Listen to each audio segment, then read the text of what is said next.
bet that I can get you back inside your head before the summer ends and spread a little love. Just for a little fun, I'll make you come back to me before the rise of every sun. Baby, it's meant to be, I know you got a man, but he don't understand. You're gonna be a heartbreaker, you're such a love taker.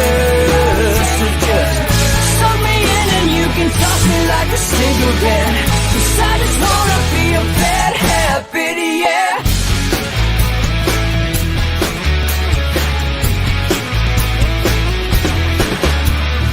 Rhythm in our love, it's impressive, excessive. You can't make this stuff up. My chest beats is restless, wakes the neighbors up above. Yeah, baby, come and show me love. Baby, come and show me love, because you're gonna be a heartbreaker, you're such a love taker. So just suck me in and you can toss me like a cigarette, 'cause I just wanna be a bad habit, yeah.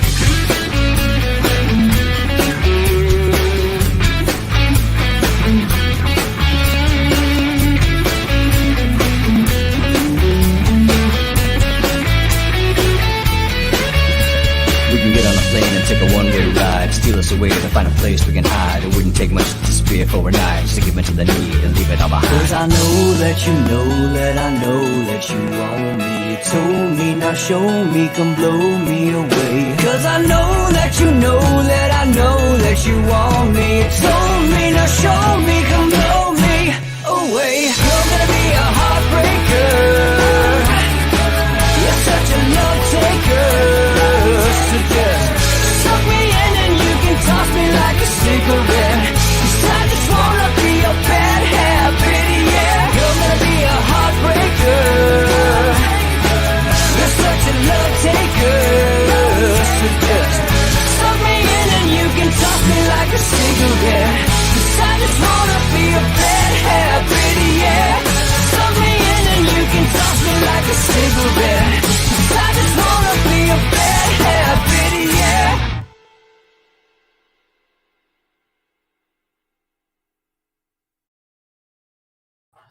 Dun, dun, dun. All right, folks, we're back. It is Monday, live from my dining room again. We may make a slight move in the week here, live from my sunroom. I'm not sure yet. We'll see. But all right, so here's Laura. She's here. I thought the baby would take her away from us for a little bit, but apparently not.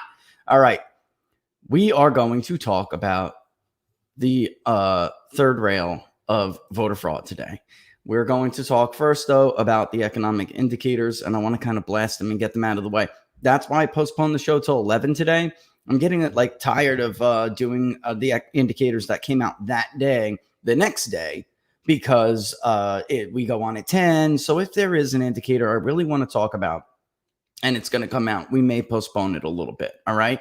And then bad news, there is some good news, but bad news is whatever they did here did not really work, and it's spotty. So they have to send somebody else out to do something about this. So if we glitch again, I'll be back. I can't stand it. There's some things I have a lot of patience for. There's some things I don't, and this is driving me crazy because you just can't have this doing what we're doing. All right. And then we'll also talk about Kamala Harris a little bit. That's in the news. We need to talk about that because there are some things. But let's get into the economic indicators, and then we're going to talk about election fraud, which obviously is real. I would say obvious because you'd have to be an idiot or naive not to believe that it isn't. And it's on both sides, of course, but it is more prevalent in the inner cities. And we'll also go over some indictments, which I told you were coming. I'm not a magician. I'm not Nostradamus. I wasn't guessing that these things were coming even the weeks before the other one came. I, of course, knew of them, and it was obvious. Now, it's a heck of a time for them to come out because what the president is saying, he just goes about it the wrong, as is very typical with Donald Trump. He goes about things the wrong way. He says things the wrong way, right? Although the topic that he gets everybody talking about is typically that he's doing a service. It's like an issue none of us speak about. Yes, I did get a haircut, by the way. I saw that from the other day, and I'm going to ask. I did, although I don't really like it, All right, but let's forget about me. Let's talk about this. All right, first and foremost, this is what happened on Friday. I got to bring this in real quick because it's really important. So we did the quick freewheeling Friday on Friday, shocker, and then housing indicators came out, and it's really important that we talk about this, and we missed it, right? So let's really quick go over this. On Friday, the new residential sales report from the Census Bureau, okay? New home sales defied forecasts again. They defied the coronavirus shutdown. They soared 13.8% to 776,000 for the month of June. That absolutely crushed the expectations, which was for a solid number already, 700,000 flat, which Barack Obama would have cut his left arm off to get. He would have. He never came anywhere near these numbers. Barack Obama was some very, very ugly 300, 400. And of course, he did have the Great Recession. So that's important to remember. But why does this matter? Because that number in January was just a few thousand less. Just a few thousand. And before coronavirus came, the Trump economy was on fire. Labor market was probably the strongest, or at least the tightest labor market that we have seen in a very long time. And when labor demand is that strong, it creates upward pressure on wages. And then the rest of the economy you should see really come into fold. So if labor market is not strong, we should see first-time home buyers and home ownership rise. But while the data was strong, it wasn't where it should have been for the rest of the economy. It just wasn't. The economy was too strong for housing to be that, I don't want to say tepid because it's not. It was strong. It just wasn't gangbuster like the rest of the economy. Come January, and new residential sales just are on fire. And the housing starts, building permits for new residential construction. All of this started to actually reflect builder confidence, which is the housing market index was hitting all-time highs. It should have been there before, and it was like not for some reason. I think maybe some uncertainty. And then 2020 rolls around, January rolls around, and it explodes. It just starts, and you can see it. It's getting ready. Everything's getting ready to pop. And then they do this with coronavirus. And then there's the shutdown. And, whatever. Half of Trump's own supporters start advocating for this shutdown. And they killed everything and stopped it dead in its tracks.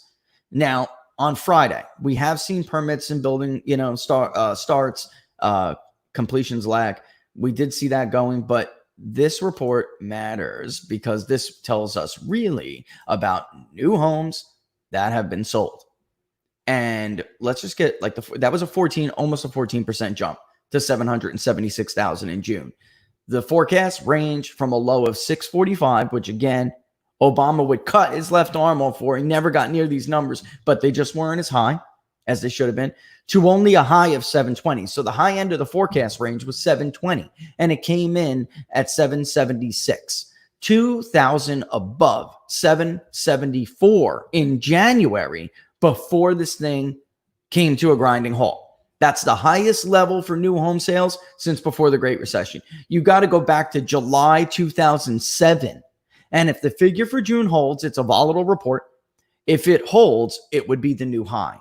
So I had to rewind and get into that. You guys really care? You want to talk about medium sales prices, all that other stuff? You can find that on PPD along with the very cool charts, right? Range selectors. I don't want to hold up the first half of the show to talk about something that happened on Friday, but I had to rewind just to talk about it because it is very important. All right. Durable goods this morning. And I'm trying to get through economic activity this morning, man. I just want to get to the election fraud stuff because there's so much to read. All right. Durable goods orders rebounded strongly for the second straight month. Let's see if I can read this up. And actually, if I can, I'll read the story to them a little bit. Big deal. Of course, this is manufacturing. What are durable goods? They are manufactured products that are built to last for 3 or more years. The defense industry, of course, is in here because you're talking about Boeing, airplanes, but also think of appliances, refrigerators, washers and dryers, which we had to deal with all this crap, right? That was a 7.3% gain in June, or 14 billion to 206.9 billion. That's a second straight month of very strong data that beat the consensus forecast. And actually, I could probably show you something real quick. Yeah, here they are. Let's just show you, what does everybody mean by a V, right? Everyone's like V-shaped recovery. You can clearly see here, it does look like there's going to be, this is my back end. I'm showing it to you for the interest of time here. Do you guys see that? You can see the V-shaped recovery there on the screen. It's not quite to where it was before, but it's getting there. We use Everviz for stuff like that. With the charts that are on PBD, Everviz, great, awesome. Makes it very simple, makes it very quick. Again, no keep everything. Just it's there. And normally I hide this stuff from you guys. Now you know. All right. Sorry. I just was trying to be quick with time, so I wanted to just use that. All right, but you can see it. It's popping back. That's a big deal. These products are essential. The core durable goods orders, they came in. Anytime you take the core away, it's always a little bit lower, which excludes defense. They gained 9.2 actually. Now, transportation equipment also up for the second straight month, led that gain, increasing 9.2 billion or 20% to 55.3 billion. Excluding transportation, new orders for durable goods rose 3.3%. The forecast range from a low of 2 to a high of 4. The consensus was 3.5, so just under the consensus, but the overall number was a beat. Okay, and that was 7.3, and the consensus for the overall was 6.5. If you guys, again, you want to read more about this, go to People's Pundit Daily. If you're not a subscriber, subscribe, and you will see all of these charts, and you can rifle through them. Really, today's show, I want to talk about voter fraud. That's really what I want to talk about today. So I'm trying to get through this. And you know what? I mean, we're basically through it, right? Let's it nix out. Texas manufacturing survey inched a little higher. You want to see more about it? Go to PBD. Last month was a huge gain. It was like negative 20 or negative 28 to positive 13.6. So that was a very big gain for the month of June. And it ticked even higher again for the month of July, 16.1. Why does that matter? Of course, because Greg Abbott caved a little bit to the COVID panic crowd and started to slow down his reopening. So activity in one of the biggest states in the country for manufacturing, for factory activity is a big deal. But again, go to People's Pundit Daily and you will get to the chart. All right. On July 23rd, I think I was on with Glenn Herman, right? And Glenn may even be watching right now. I was on with Glenn on Saturday. I had been moving. I hadn't done anything in a while, but that day we were talking about voter fraud and why nobody ever touches this issue. Everybody's afraid to, and that's the answer to this question. But I did indicate that there was somebody who was cooperating with the federal government in Pennsylvania, in Philadelphia specifically. We're talking about multiple election cycles. There's a couple of terms for what are you talking about when we're talking about voter fraud, right? In the inner cities, there are a couple of terms that you should know, right? Of course, ballot stuffing, people know, right? And then there's vote ringing, which is a less common term, but I was trying to look for the clip this morning to explain to you, because no better way to do that but to show, but to let you look at a clip from Bob Beckel, who's a Democrat. And in election coverage for Fox News in 2014, Ed Gillespie was making a shocking challenge to Mark Warner, and they were separated by a few thousand votes. Gillespie was actually ahead. It was like 50-48 or something, very close, and Gillespie was leading. And Bob Beckel had oxyhonesty syndrome. And because he was on being, at the time, it was so terrible to say, but it's true. The guy was like, oxyed out late at night on Fox News on election coverage. And he blew it up, and he basically said what it is. Like, look, Ed's making a hell of a run for it. Everybody clap for Ed. But at the end of the day, Fairfax County will fill in as many ballots as they need to make sure that Mark Warner holds on by a few thousand votes. Everybody was stunned. He got a smacking for it by the network afterwards. Oh my God. How could you tell people that? Look, my very first election was Bush v. Gore, and I at that time I was a resident of New Jersey, not exactly a very competitive state, right? And then not in 2000, and in even that election, Asbury Park, the very first election I had, I had contact. They're like handing out Lucy Newports to get people in African American communities to vote for maybe their cousin didn't vote, right? Maybe whatever it may have been. So they're voting multiple times and going in and go ahead, say something you want to say. Define Lucy's Newport. Oh, right. Like so. Yeah. All right. That's very good. Very good. All right. A Lucy is like you get a pack of cigarettes. Well, not everybody could. Look, this is just how life is or was in New Jersey. Not everybody could afford a pack of cigarettes even before the government taxed them to death. So you could go to like the corner store and get a Lucy, which was one or two. Like like the guy would open up a pack and he'd sell out Lucy's, maybe 10 cents or a quarter or whatever, depending on what year you're talking about. Anyway, but Democrats out in Asbury and Ocean Grove, remember Ocean Grove? Mm-hmm. They had these like stations set up where they were like handing out Lucy's to get people to go back in. They already voted, but are you sure? Did your cousin vote? Did your mama not vote? Did whatever it was? And I'm like, oh my God.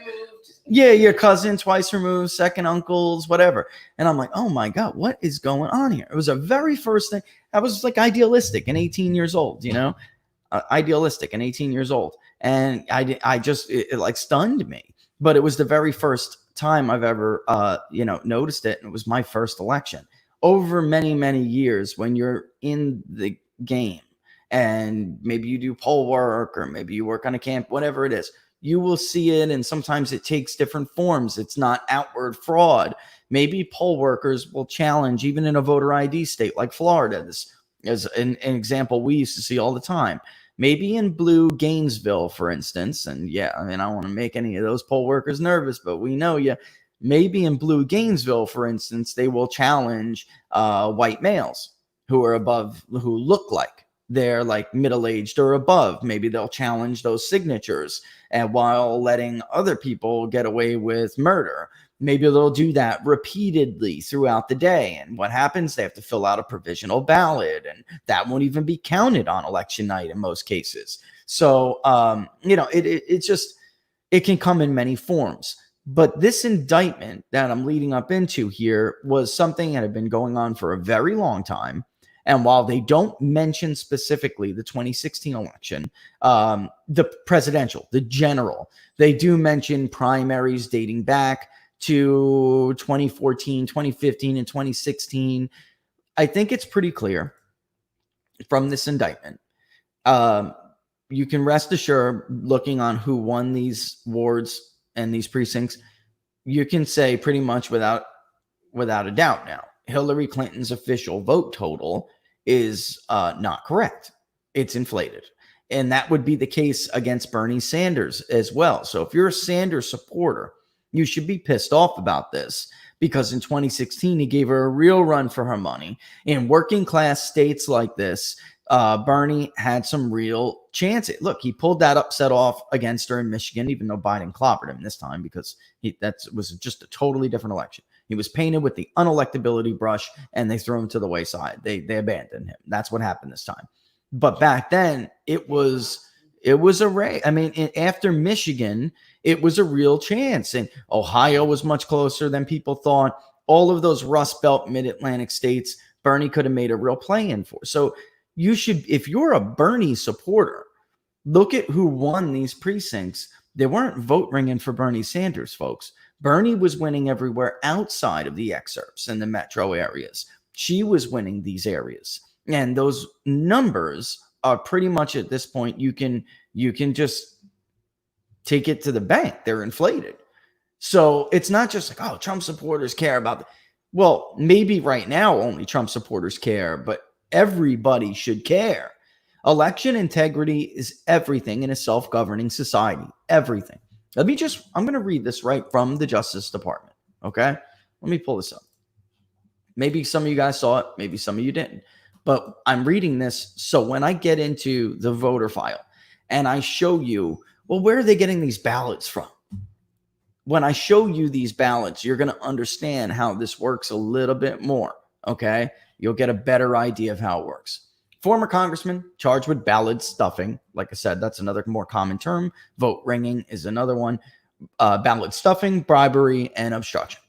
A former U.S. congressman was charged Tuesday in an indictment unsealed today with conspiring to violate voting rights by fraudulently stuffing the ballot boxes for specific candidates in the 2014, 15, and 16 primary elections. Now, if you think this doesn't happen in the general, you are nuts. These are the same people. They run the elections at their local level.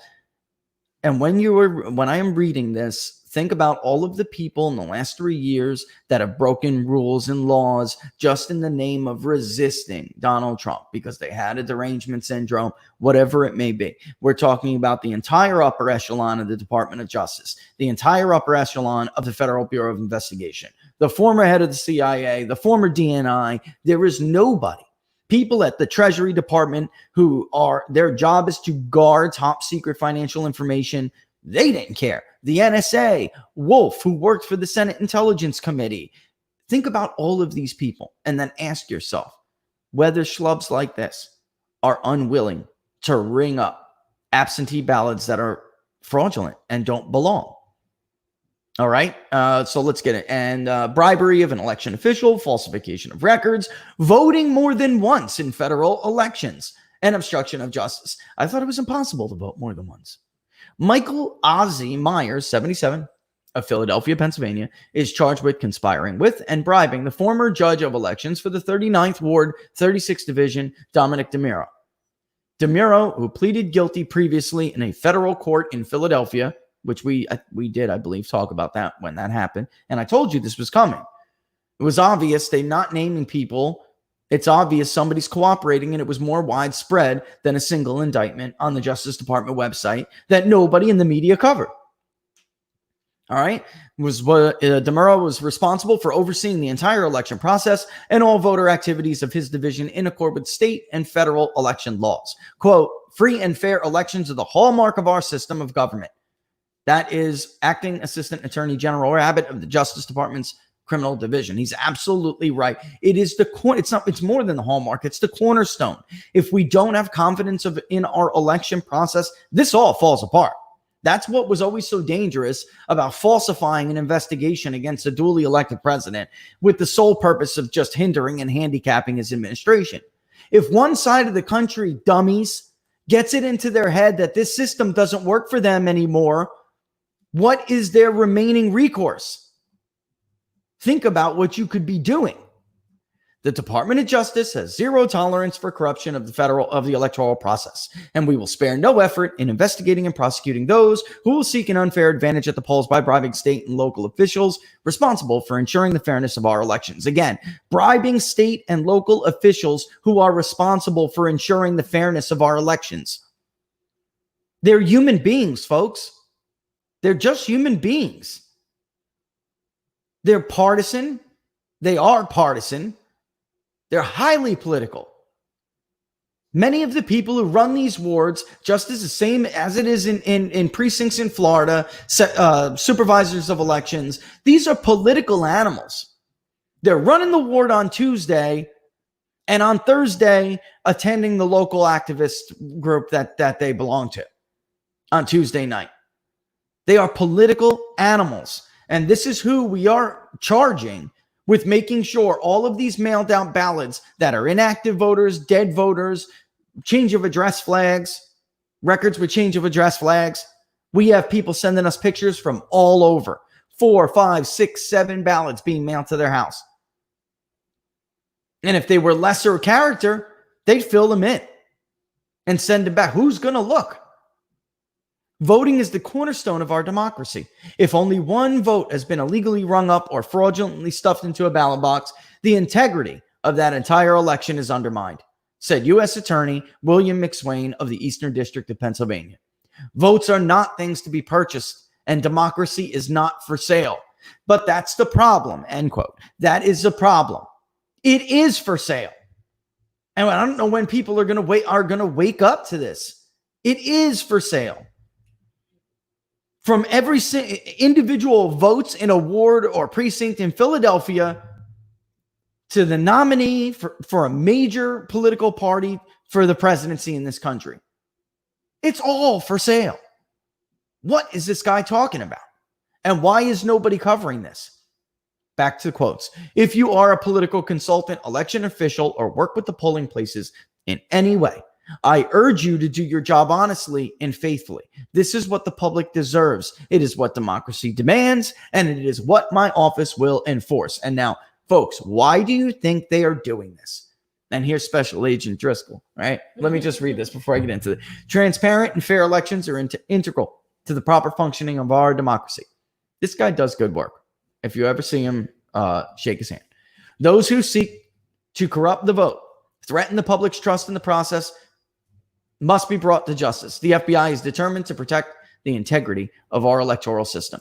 Now, what do you think they're doing this for? They're doing this because they understand the potential for fraud this time around.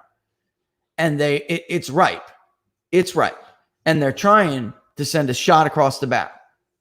Maybe we won't catch you in November, but we will catch you. But I ask you, will they really? If Joe Biden wins this election, and we're going to look at Pennsylvania in a second. If Joe Biden wins this election, will anybody catch anybody? Come on, folks. Let's get real. Free-for-all. Yeah, a total free-for-all. It'll be like that movie, The Purge. It's like, who's going to do anything? It's been 3 years in the Trump administration, and this is what they've gotten. And I'm not putting down, this was good work. But this is the tip of a very big iceberg. This is kind of like a joke. What happened to Mike Pence's election integrity panel? It evaporated. Nothing happened. It disintegrated. He got a little pushback from the media. It turned into a token gesture, and it's gone. And we're going to spend almost the whole, not the whole week, but we're going to spend a large, but like this week about talking about voter fraud. And I will tell them how to stop this, or at least the vast majority of it. It's really not that hard. In the world we live in now with technology, the way that we have, it's not that hard. And in fact, some of the more archaic systems are better, Like as I mentioned, the blue finger, the purple finger, bluish purple, whatever. Yeah, like my shirt. The purple finger in emerging democracies, Afghanistan, other countries. You vote, your finger gets dyed for you cannot wash it off. And it's there. And I mean, it's something like more archaic, something archaic like that can actually be a little bit, more trustworthy than some of this stuff that we've seen. And I don't need to read the whole indictment, but Myers is charged with bribing DeMuro to illegally add votes for certain candidates of their mutual party in primary elections. DeMuro would add fraudulent votes on the voting machine, also known as ringing up votes, for Myers' clients and preferred candidates. Okay, let me read that again. For Myers' clients, so money was the motive there. And preferred candidates. What is the motive if they use the words preferred candidates? Ideology. Their personal opinion. That's the motive. That's it. You don't need to take a handful of dollars and stuff it in their pocket. It's the cause, man. It's righteous. And when you tell the country or these people, everybody, for 3 years, you know what? The opposition, they're Nazis. They're Nazis. They're racist. They're Nazis. These are bad people. Then breaking law is virtuous to stop them. This is the twisted mentality that big media hate machine has been pumping into everybody for decades, but overtly now for years, because it stopped Trump at all costs. But they don't understand what they're inciting in the long run. They don't. Because they it's can't. a constitutional They can't. right to- They can't. People ask me all the time, do you think they know what they're? They can't really know what they're doing because they don't believe it, or they don't believe it. Yeah, they people don't. will stand up eventually, Yeah, maybe. and they'll meet resistance. That's right. That's right. And eventually somebody will get up and say enough. But they, anyone with two cents. Yeah. You have to understand what this means. You take this all away.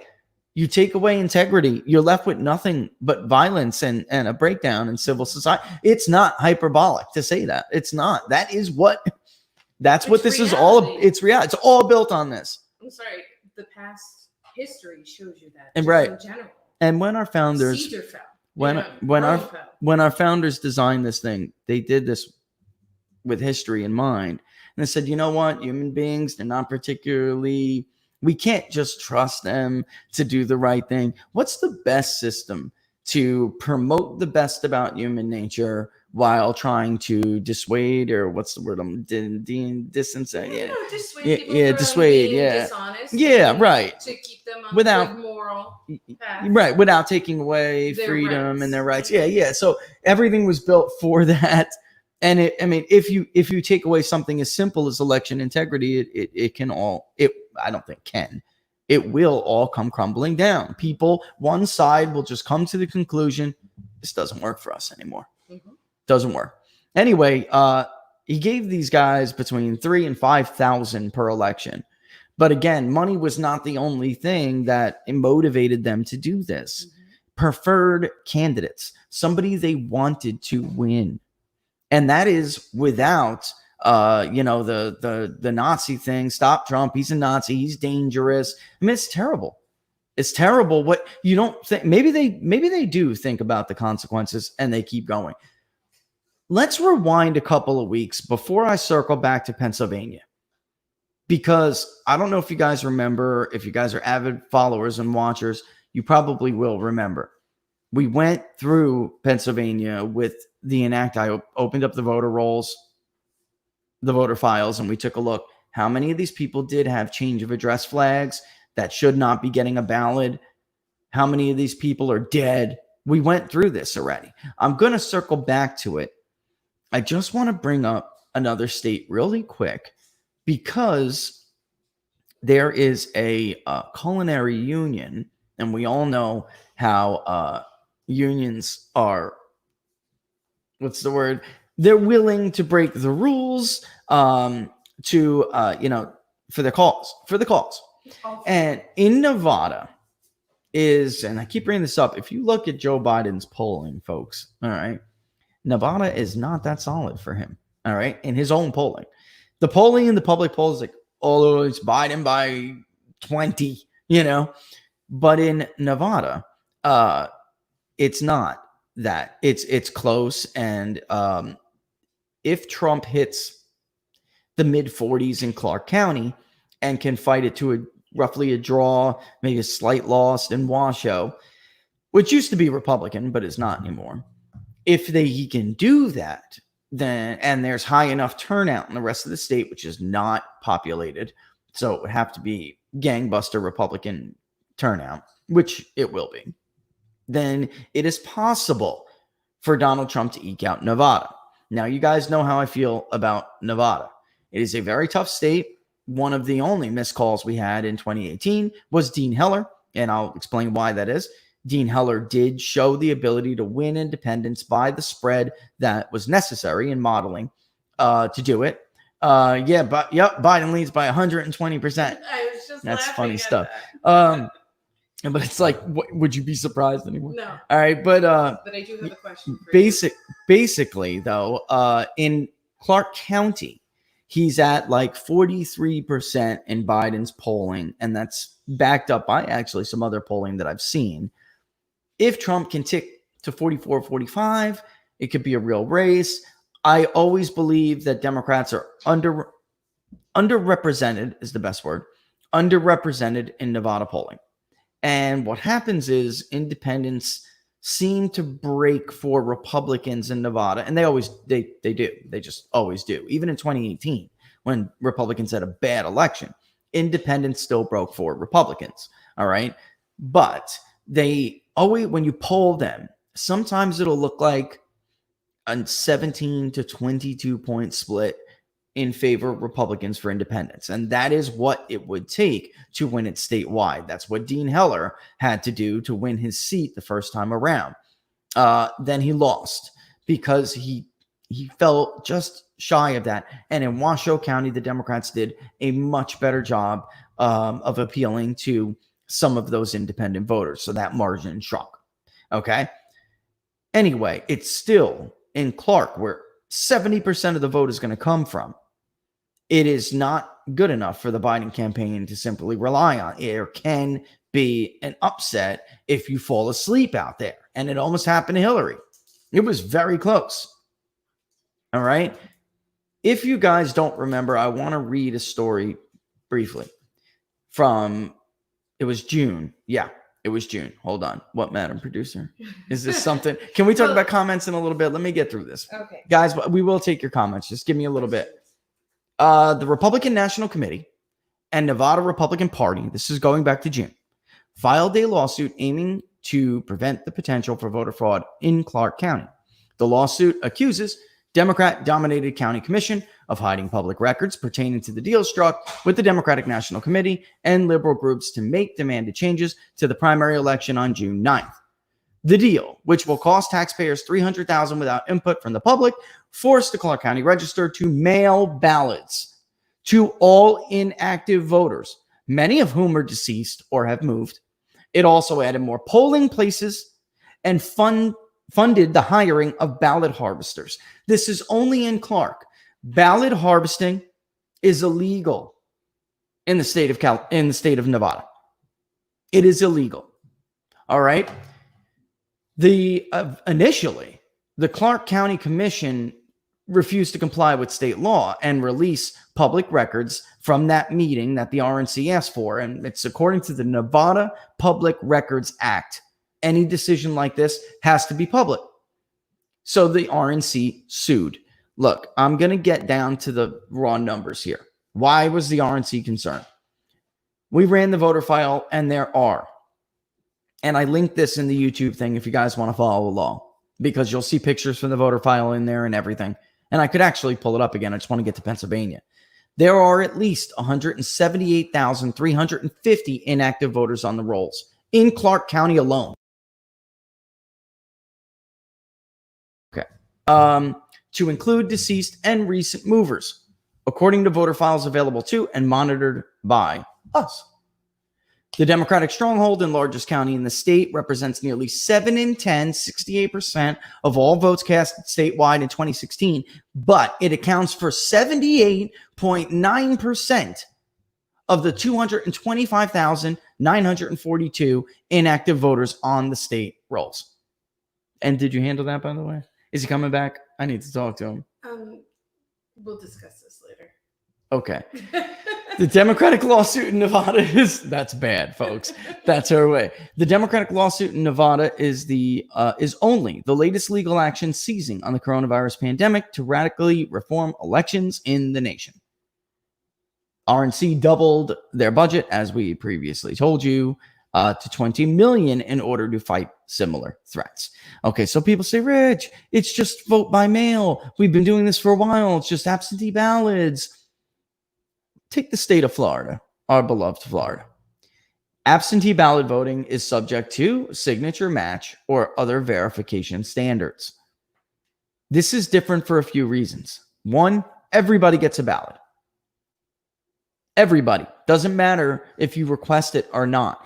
It's a simple mechanism to fight fraud right there, requiring the ballot to actually be requested. Why? Because if it's an inactive voter, maybe they left the state, maybe they died, nobody purged them for the rolls yet, whatever it may be. If it's an inactive voter, they're not going to request that ballot. So in and of itself, the system is kind of built to prevent that. But let's say they do. Well, then you have verification procedures. Let's say somebody requested a ballot that shouldn't have. Somebody's up to something fishy. That's what the verification procedures are for. And again, in Florida, if you lived in Florida, you know, signature match, signature verification, you must go through it. That prevents it. Now, of course, signature match is only as good as the supervisor of election who was doing it, right? So this scumbag in Philadelphia, they would have just lied anyway. The signature didn't match, but it just goes through anyway.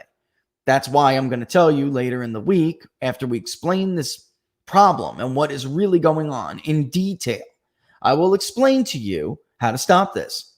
But it's going to take a few shows because you really have to understand, one, what it is, two, later, how prevalent it really is, the potential for just mass fraud. It's huge. We're talking about, I just gave you the numbers for Nevada alone. That was Clark County alone. Clark County alone. There are enough of those votes there. Inactive, dead. There are enough on the rolls there who could get a ballot to top the entire vote total margin Donald Trump won in the Rust Belt to win the presidency in 2016. So how much you won Pennsylvania, Wisconsin, Michigan by 30, 40, 40, or 10, 40, 40 roughly. There are enough votes in Clark County. There are more than that alone to top his entire vote margin. That's one state. There's 7 in 10 votes cast. Clark County represents 7 in 10 cast statewide. Yet they're 80% of the problem of potential fraud. 80% of these ballots, or these so-called, we have to call them ballots because there's nothing else to call them, but they shouldn't be ballots. They are questionable records in the voter file. Questionable records. They have a change of address flag, which again, for people who don't understand, maybe they moved to California. Maybe they moved to Arizona. There is a change of address flag.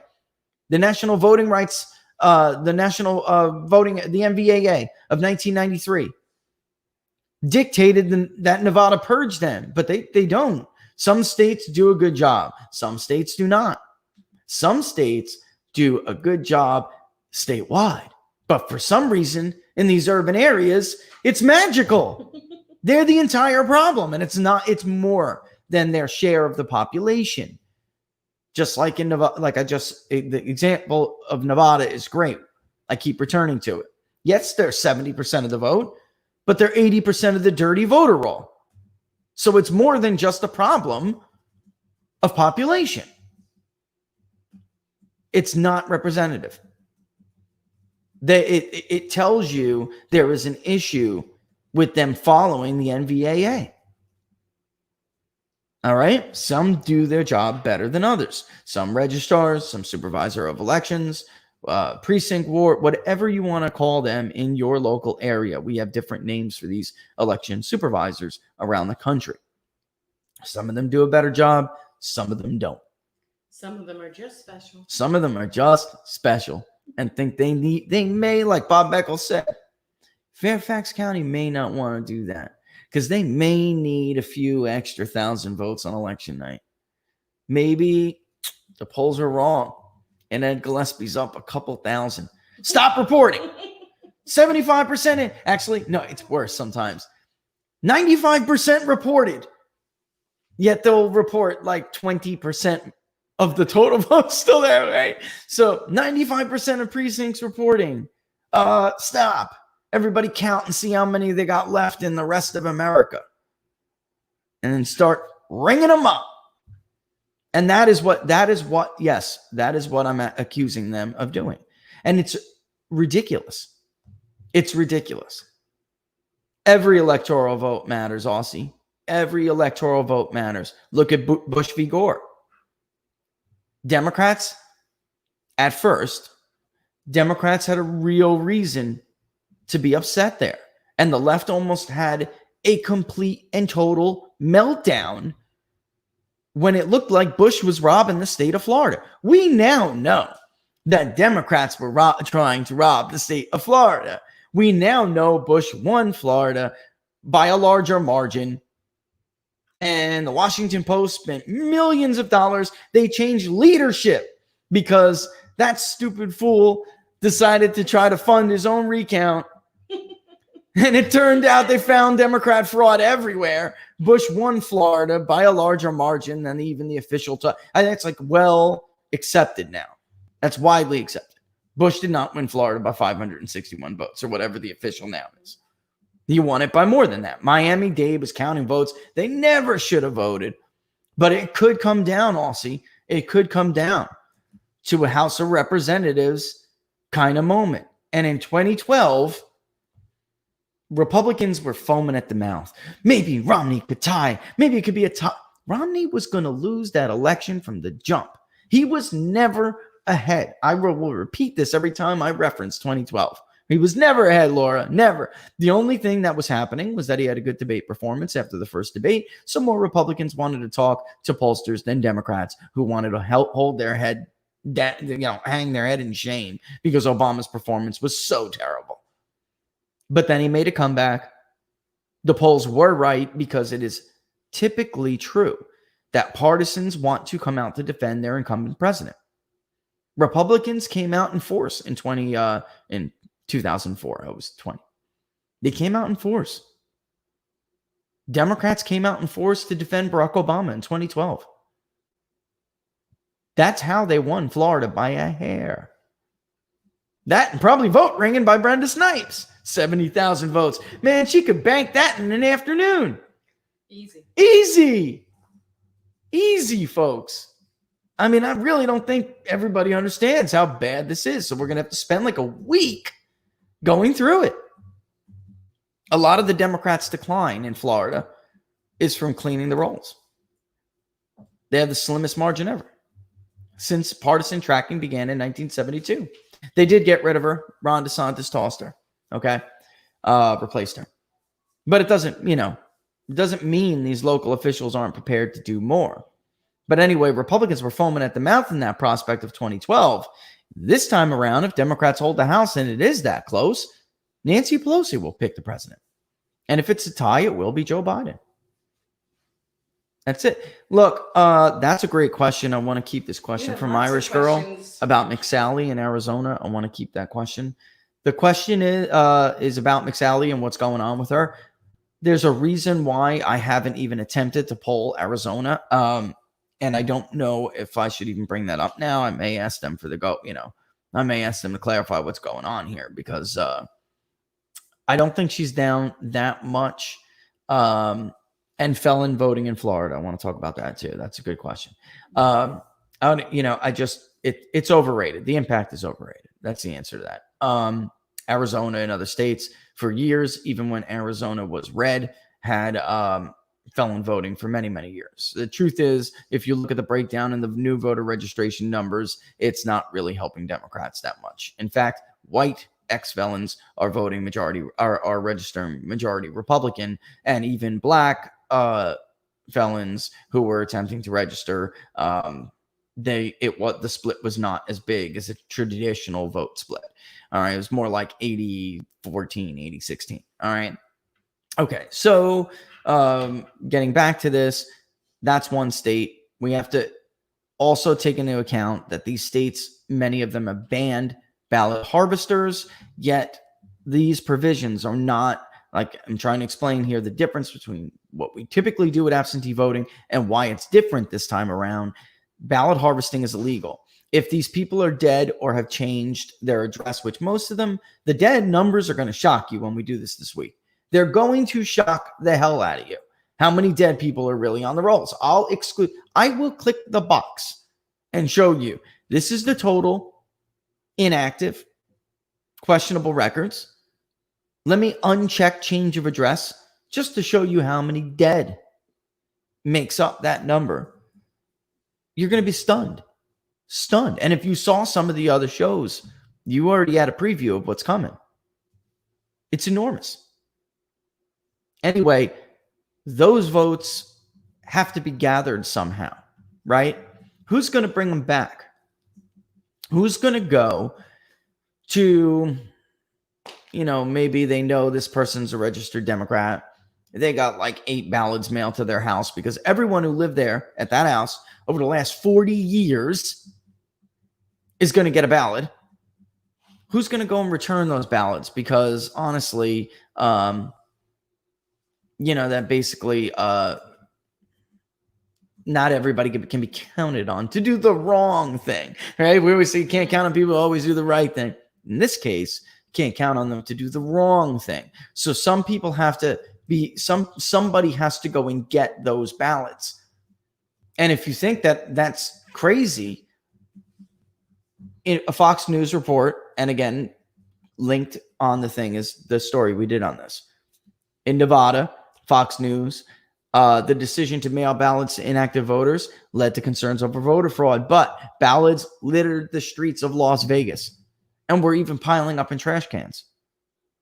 And activists were going around picking them up. That happened in McSally in Arizona. People were diving in trash cans, dumpsters, to get ballots to fill in for cinema. The law, go ahead. This is not just Fox News. So, for the left out there, it's going to say that's Fox. The Las Vegas Review Journal. Sorry. They reported these ballots are being mailed to incorrect addresses, which we know, and hanging from community boards in apartment complexes with the little tacks on. What is this things? What are those boards, like cork boards with thumbnail tacks. In May 20th, Ronna McDaniel did send a letter to the Nevada Attorney General, Aaron Ford, demanding an investigation into whether the decision to change these rules violated Nevada's open public meeting and election laws. Democrats just flatly ignored it. They deny the efforts will lead to voter fraud, but the numbers speak for themselves. Good, you got 9 minutes to answer questions. Fantastic. I'm going to go a little over. Oh, okay. I'm actually in 9 minutes, actually in about 2 minutes. Because, folks, I don't know that we can make a 2 hour. It may do, look what happened on Friday. I just said goodbye, and the damn thing glitched. Oh, okay. Bad habit played for maybe 20 seconds. We got to get this cleared up because I cannot take or tolerate it. But I want to go a little over to tee up for what's coming tomorrow. Cool beans. All right. We have to explain this way. I'm going to put up this bullet point thing tomorrow. And I'm going to show you what is traditional apps. I'm just trying to free it right now and give you an idea. But we'll use some graphics tomorrow to talk about it. There are 3 major things that separate this effort for what we normally do with vote by mail, which also it opens the door to fraud. And then after we get that drilled into our heads, this way everybody can talk about it informed, right? We're not just making these allegations. Yeah, like I said, Trump is like, he's generally right, but he says specifics wrong. And then the media gets to bury the issue because they focus on how he was wrong about specifics. Yes, they you know what I mean? They take the one incorrect. They something they take one morsel of factual inaccuracy, and then they bury this. Yeah, and Sir JPAD. That's kind of why I'm just going over a little bit. Because I do want to talk about Kamala in the Politico article. Okay. And we will. So I'm just kind of getting this through. We'll take Kamala. We'll use the last half hour or so to take Kamala and questions. All right. But in Philadelphia, to circle back to Pennsylvania, I showed you Nevada. Philadelphia is extremely bad too. And you'll see it. And I'll show you. Donald Trump won the state of Pennsylvania by roughly 40,000 votes. There is 3 times that of bad records, bad juju, dirty rolls, whatever you want to call it. It's very easy if you not only break state law, or not, they don't see it as breaking the law. They see it as, because of coronavirus, this 1 year we're going to make an exception to the ban on ballot harvesting. It's not breaking the law. It's an exception. All right. An exception to the rules. But that's not really the case. They're opening the floodgates to armies of ballot harvesters. If you live in these states, you're paying for them, by the way. They're being paid for by tax funding, tax dollars. Your hard-earned money. You're being used to steal elections. that you may not agree with the outcome of. It's third world type crap. It's really third world. In fact, I know some third world countries that are better than this. I'm not kidding. The United States is supposed to be the beacon, the shining city on a hill, the example of democracy. It's a total fraud. It's a total lie. We need to standardize election procedures in this country. We do.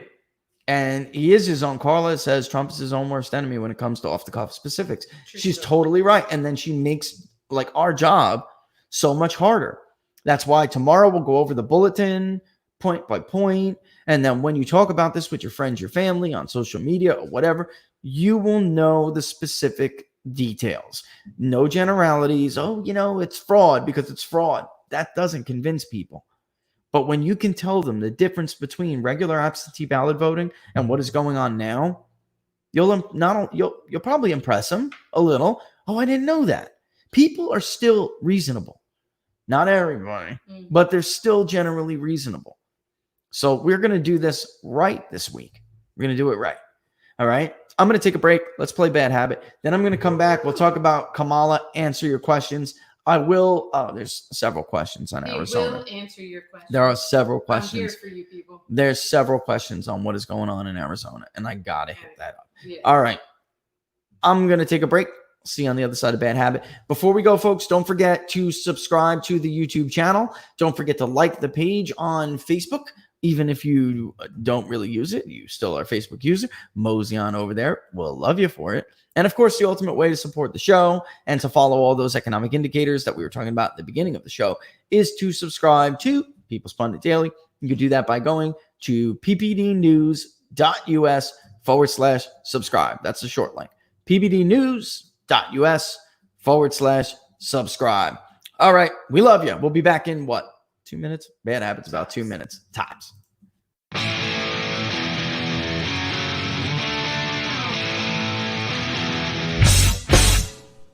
How much you wanna bet that I can get you back inside your head before the summer ends and spread a little love.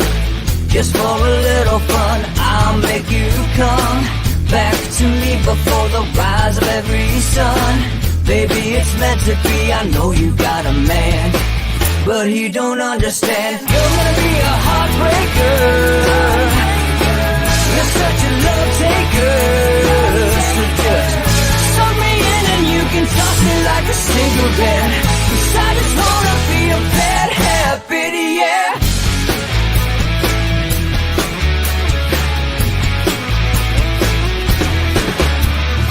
Rhythm in our love, it's impressive, excessive. You can't make this stuff up. My chest beats, it's restless, wakes the neighbors up above. Yeah, baby, come and show me love. Baby, come and show me love. Because you're gonna be a heartbreaker. You're such a love taker.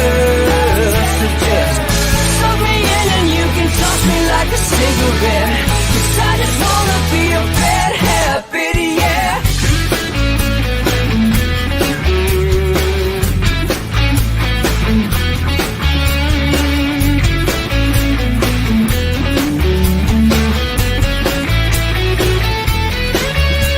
We can get on a plane and take a one-way ride. Steal us away to find a place we can hide. It wouldn't take much to spear for a knife to give into the need and leave it all behind. 'Cause I know that you know that I know that you want me. You told me, now show me, come blow me away. 'Cause I know that you know that I know that you want me. You told me, now show me, come blow me away. You're gonna be a heartbreaker. You're such a love taker. So just suck me in and you can toss me like a cigarette. 'Cause I just wanna be a bad habit, yeah. You're gonna be a heartbreaker. You're such a love taker. So just suck me in and you can toss me like a cigarette. 'Cause I just wanna be a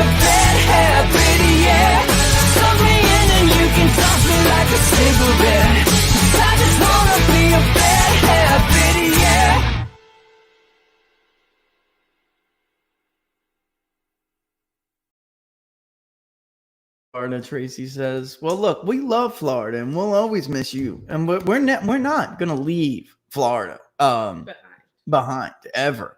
We're always gonna be there. We're always gonna love it there. And in fact, if God in good fortune want to continue to bless us, then we'll probably set up a stake somewhere because it's nice. It's really nice to go back and forth. It's good. We have a family and community there, church there that we miss and love, and we'll never leave them behind. Great questions. We're going to get to, I'll try to get to all of them. Let's talk about Kamala first. So Chris Dodd is making, wow, look at the viewership. We love you guys. Chris Dodd made some headway here. He didn't even mean to. Somebody he was talking to ratted to Politico. All right. And this is Politico is the place for people to go, including Republican establishment Republicans, when you want to leak something or piss somebody off or try to turn the tide of what's going on. So what's happening here is there's getting obviously very close to a VP decision. There are people in the Biden crew who don't like that decision, which is closer to Kamala Harris. And this is a leak in an attempt to stop Kamala Harris. That's what this is. Okay. Just to let you know. I can tell you from private polling during the Democratic primary, Kamala Harris was the least liked candidate in the Democratic field that you would consider top tier. All right. In Florida, she polled very badly against Donald Trump. It was terrible, right? Oh my God. In Florida, we use large samples and the margins are never the way they are in public polling. He could have trounced Kamala Harris there, like an early call. Bernie was another one too. He was not polling well in Florida, but it wasn't because he was disliked. It was his policies. Older voters are less likely to pick, even though the polling may be showing a closer race. In the end, when you ask them about these agenda items, you can see some of the social desirability bias there. It happened with Andrew Gillum as well. His policies were very unpopular, but they didn't want to tell you they wouldn't vote for him. So DeSantis was trailing about by 4 points till the final couple weeks. When those started to decide, they broke heavily for him, and then he overtook him. And that's what that would have happened. Kamala is very unlikable. This leak is an effort to stop Kamala Harris. And let's share the screen so we can talk about that briefly. To answer the question real quick, somebody missed the number in Clark County. That number in Clark County alone, how many are there? At least 178,000 plus, upwards of 200,000, okay, that are inactive on the rolls in Clark County alone. I just want to answer that question real quick. Clark County represents, important here, it represents 7 in 10 of the total vote. In 2016, Clark County was 68% of the total statewide vote, but it represents just under 80% of the minimum 226,000 inactive voters on the statewide rolls. So it's not just a matter of population. It disproportionately is the problem in in Nevada. It is disproportionately the problem. All right. So Chris Dodd, a member of Joe Biden's Vice Presidential Search Committee, recently asked Kamala Harris about her ambush on Biden in the first Democratic debate. All right. Dodd was stunned by her response. She laughed and said, "That's politics." She had no remorse. Dodd told a longtime Biden supporter and donor who relayed the exchange to Politico on the condition of anonymity. Quote, "Dodd felt it was a gimmick, that it was cheap," the donor said. The person added that Dodd's concerns about Harris were so deep that he helped elevate California Representative Karen Bass during the vetting process, which is, she's got her own baggage, urging Biden to pick her because, quote, "she's a loyal number 2, and that's what Biden really wants," unquote. Through an aide, Dodd declined to comment, of course, because this is a leak. This is an attempt to derail Kamala Harris as the VP. Mm-hmm. Advisors to Harris also declined to comment. That's smart because the last thing you want to do is fight back. You want to look like you're just you're a team player. So the last thing you want to do is fire back at this. Now we can basically end that share screen right there, okay? Because that's it. Let's take a look at the moment Kamala did that, though. Can we do that real quick? Yes, we can. Yes. All right, let's take a look at the moment Kamala did that, and I'm going to share the audio. Let's listen in. I believe you are a racist. And I agree with you when you commit yourself to the importance of finding common ground. But I also believe, and it's personal, and I was actually it was hurtful to hear you talk about the reputations full of crap. of two United States senators who built their reputations and career on the segregation of race in this country. And it was not only that, but you also worked with them to oppose busing. Look, everything I've done in my career, I ran because of civil rights. I continue to think we have to make fundamental changes in civil rights. And those civil rights, by the way, include not just only African Americans, but the LGBT community. But Vice President Biden, do you agree today that you were wrong to oppose busing in America then? No. Do you agree? I did not oppose busing in America. What a cave. What I opposed That was the is right busing ordered by the position. Department of Education. That's what I opposed. Well, I there did was not a oppose. failure of states to integrate No, but- public schools in America. I was part of the second class to integrate Berkeley, California public schools almost That 2 little decades girl after was Brown me. v. Board of Education. Because your city council made that decision. It was a So local that's where the decision. federal government must step The in. That's why federal we have the government Voting must Rights Act and the Civil Rights Act. That's why we need to pass the Equality Act. That's why we need to pass the ERA. Because there are moments in history where states fail to preserve the civil rights of all people. All right. That is the moment, along with the Tulsi Gabbard moment, that Kamala Harris's negatives started going up. So you hear the Democratic audience, woo, right? They're saying, but yeah, get him, get that old white guy, right? Rest of America, insane America, they saw it very much, absolutely, Aussie, very much a rehearsed moment and a cheap shot. Florida likes, at least Florida Democrats, like Joe Biden. And that pissed them off big time. Anybody who has studied this policy of busing by the Department of Education, an honest conversation would tell you, number one, look at the timeline. Kamala's full of crap. That's number one. All right. It's not possible. She was not that little girl. Number two, and yeah, by the way, they could hear us during the clip. I thought the mic was Muted. I thought it was muted. It wasn't. So you guys all heard that. But number two, any honest conversation that excludes race baiting and cheap shots, that was not the correct policy. And Joe Biden, for once in his 4-decade-long career in politics, was right on an issue. He was right. Speaking of which, I saved this from Friday because I had a feeling they were talking about Representative Bass. She has her own baggage. There's a lot, and I'm not going to get into the mud here, folks, in her professional and personal life. I'm talking about Kamala Harris. Karen Bass has her own issues too when it comes to her former positions on policing and other crime, policing and crime issues. That is a problem. But Kamala is real bad. That's number one. Number two, like protecting the Catholic Church from molestations and charges from molestations. Also, when she's not even a Christian, she is really, her mother will be the first to tell you that she was much more interested in the Hindu religion. Yep.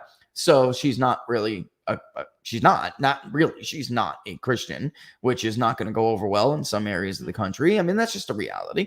It's not. I mean, it's, but also too, her rise as a political figure, when we're looking at Brown, it's the Willie, is not good. And it's not just the private life stuff. There's a lot of dirty dealings with his machine. They took out a very good guy. He may be willing to say something about it.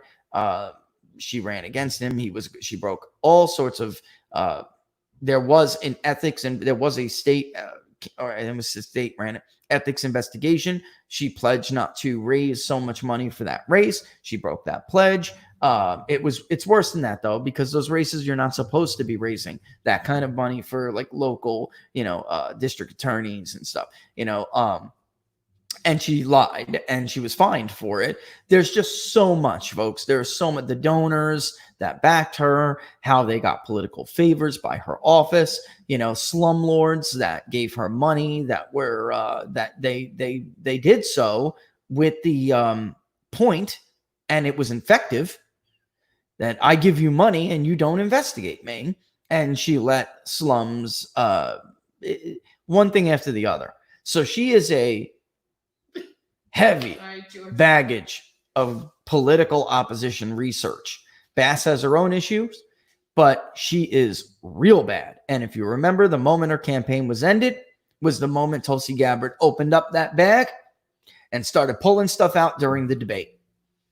I think it would be the stupidest move Joe Biden can do to nominate this woman. She was angry during that exchange. Most Americans saw her as an angry woman, whether you think that's fair or not. Her negatives went to the moon after that moment. And then Tulsi just cut the rope and just let her fall. I mean, she ended it. And then she did so on her history with policing and crime. And I want to play something because Joe Biden doesn't have if he wants to, and this goes to, whose question was it about black voter turnout? Somebody asked a great question about black voter turnout. I believe that was Jim. Jim, the answer to that question, Jim, is they hope to get white women to save them from that in the suburbs, because Joe Biden has his own problems with his record on policing and crime. Joe Biden is one of the biggest flip-floppers in the history of modern American politics. And here is his 1989 response to the President of the United States State of the Union on crime and policing in inner cities. Point out some specific things, 6 of them, that we find inadequate about the president's plan. I think the president has to join us in making a significantly greater commitment to these 6 areas to stem the rising tide of violence in America. And that's what it is, violence. First, we have to join together to ensure that drug dealers are punished swiftly, surely, and severely. And in line with what the president is calling for, we have to hold every drug user accountable. Because if there were no drug users, there would be no appetite for drugs, and there'd be no market for them. Let's take a look at what the real problem is. It's not just how many people are using drugs. As the president said, the number of people using drugs, cocaine in particular, is down in our country. That's true. But the violence associated with drugs is spewing out all over America. And that's terrible. I know it's hard to believe, but this very day, violent drug offenders will commit more than 100,000 crimes on this day alone.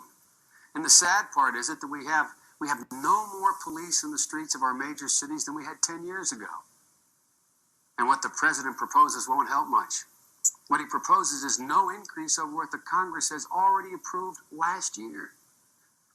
In a nutshell, the president's plan doesn't include enough police officers to catch the violent thugs, not enough prosecutors to convict them, not enough judges to sentence them, and not enough prison cells to put them away for a long time.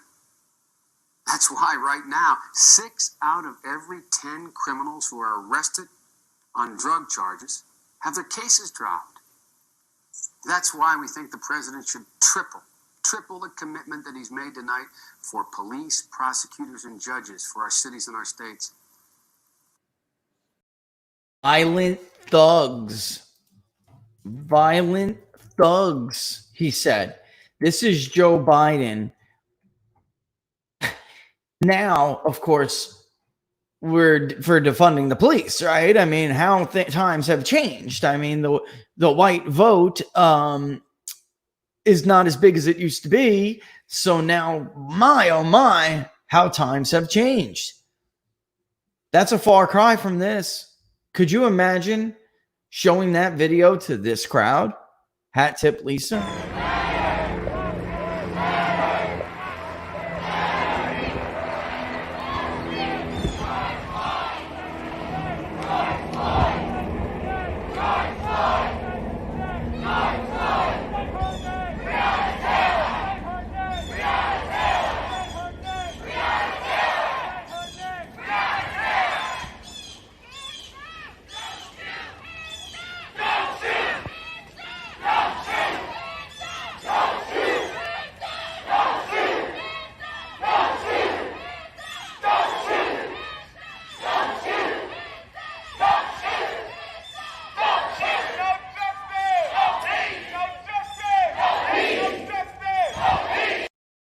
Whoa, you get the point, right? Thank God we're sending out all these things. And look, I was on Don Smith's show on Saturday, and I didn't take it yet. That's right. I meant to show that. You know what? Remind me. We got to get the stuff from Don too. You know, I had said on Don's show, we're going to show you images like that. That's like every resident who lived at that guy's house for 20 years, right? Got the ballot, or the last 20 years, 30 years, got their ballot sent to his house. And if he was less a character, he could easily just fill it out and send it back. They're suspending verification procedures, and ballot harvesters will come and get it if he doesn't send it back, right? So I'm telling him, previewing what we're going to do on Inside the Numbers this week on Don Smith's show. And I mean, live. He's like, well, I got some pictures I can send to you too. And I forgot to upload them today to show you, but that's Florida. All right. Just for everybody who doesn't know, Don's in Florida. So that was Michigan. I just showed you. If Kamala Harris is the nominee and they dig into Kamala Harris in great detail in her record, like Tulsi Gabbard did when she demolished her on live television and during the debate. It was about 8 minutes. About 8 minutes that ended Kamala Harris's career. 8 minutes going back and forth on what she did. And then you have Biden has his own history on this. He does. People haven't really vetted. Nobody's going to vet Joe Biden. Let me just end that right now. That speculation. Nobody is going to vet Joe Biden's record. No one's going to go back and pull up a super predator moment that's going to make its way, even though the media didn't pick that up in 2016, social media did. And it went everywhere, and everybody knew. Hillary Clinton, everybody in Wayne County, everybody in Philadelphia's, the wards we were just talking about, everybody in Broward County, although she cranked out the vote there, they all knew how Hillary Clinton really felt about young black men who commit crime in America because of the social media, reach that 2016 had. That's why Jack and Company and Mark and Company and everybody at Google, they want to limit that kind of alternative information gathering, whatever you want to call it, however you want to characterize it, because Trump supporters circumvented them last time. That's going to be a lot harder. But if he picks Kamala Harris, then they're opening the gate to it. Because every VP gets vetted. I mean, it's going to happen. Fox is going to go on to at least alternative media will do their thing, and it will open the door at least somewhat to some of these positions that Joe Biden held before Joe Biden made a comeback as a geriatric in 2020 and decided to change his position on policing and crime in America forever. I mean, it's not even a change. It's a complete flip-flop. You just heard how Joe Biden characterized crime. And by the way, for those of you, context matters, because sometimes I'll share a clip like that and people will say, well, how do you know he's talking about specifically the black community? That was the debate in the late 80s and early 90s, not just the black community, but urban America in general. That was the debate. Even when the Clinton crime bill was debated and ultimately passed, it was drug running, violent crime in America's inner cities. And if you're not old enough to remember that, I'm sorry, you'll have to do some research on it. And nobody was talking about violent crime in suburban America, folks. They weren't talking about violent crime in rural America. America's inner cities in the 80s and early 90s and mid 90s were a absolute catastrophe. It's just a fact. Democratic rule destroyed those cities. And it took people like Rudy Giuliani to come around and fix New York. And then really, no matter what you add after your last name, it was so popular. It was so effective. Almost everybody took the Giuliani model and ran with it. Even Bloomberg did. And that killed Bloomberg because he did. That killed Bloomberg in the Democratic primary. That he actually continued some of the policies of Rudy Giuliani. And by the way, little nugget here. I always like side nuggets. Michael Bloomberg would never have been the mayor of New York City if it wasn't for Rudy Giuliani. No way. I'm Never. He was down by a huge margin, and a Giuliani endorsement, 48, it was like 48 hours. Turn that race by 20 points. Like that. That's how popular Rudy Giuliani was. Right. The crack issue, the crack cocaine issue in the late 80s and early 90s, what Joe Biden was just talking about was America's inner cities. And he has done now a complete and total flip-flop. He can get away with it because of what my viewers and Twitter followers know we call the media handicap. They can get away with it. If he picks Kamala Harris or somebody with similar baggage on crime and policing, two things will happen. One, it'll open the door for those reports. And two, black turnout will suffer. It will suffer. I mean, there's no, because it'll suffer. It's a double-edged sword. So you have the younger minority voting bloc that supports some of these crazy policies. I mean, crazy by America's standards. And then you have some of the older, traditionally Democratic voting bloc that does not. So it puts them in this very bad situation. And we showed you the polling in Michigan 13 on Friday. And the same thing goes for Minnesota in Ilhan Omar's own district. The older black, African-American black, because you can, when you get to some diverse districts, you can, Somali is not African-American, right? So you have to actually parse that out. You have to ask a black African-American detail question. The older traditional Democrat, black African-American voting bloc is not all on board with defunding the police. The media, you might be shocked by that because white liberals in the media want to tell them what's good for them, but they don't buy it. They don't like it. They know what no police or less police means for their community. They understand what that means for them. Especially those, which is still, by the way, the majority, especially those who are workers. They know what that means. They don't buy that crap. They don't. There's an enormous opening here. It would take a bigger effort than the one I'm seeing for Republicans to make some kind of inroads. At least Republicans don't have a minority problem. They don't have a black voter problem. They have an urban minority problem. There's a big difference. They have an urban black voter problem. You come to this district over here, right here, where I am, I'm stunned. It's overwhelmingly Republican. It is. There's a lot of military, but it's stunning how much support here for Donald Trump there is, and it really doesn't matter. Some of these demographics pollsters like me have, that we tend to overly obsess over and focus on, right? Mm-hmm. So you could go up to a gay or lesbian couple, talk to them and ask them their political views, black, white, Asian, whatever. It's not the same thing as if you were to go to Durham or Fayetteville, right? Some parts of Fayetteville, because there's military there as well. But the bottom line is Republicans have an urban minority problem. And it's because the vast majority of African Americans live in urban America. So it obviously skews the vote.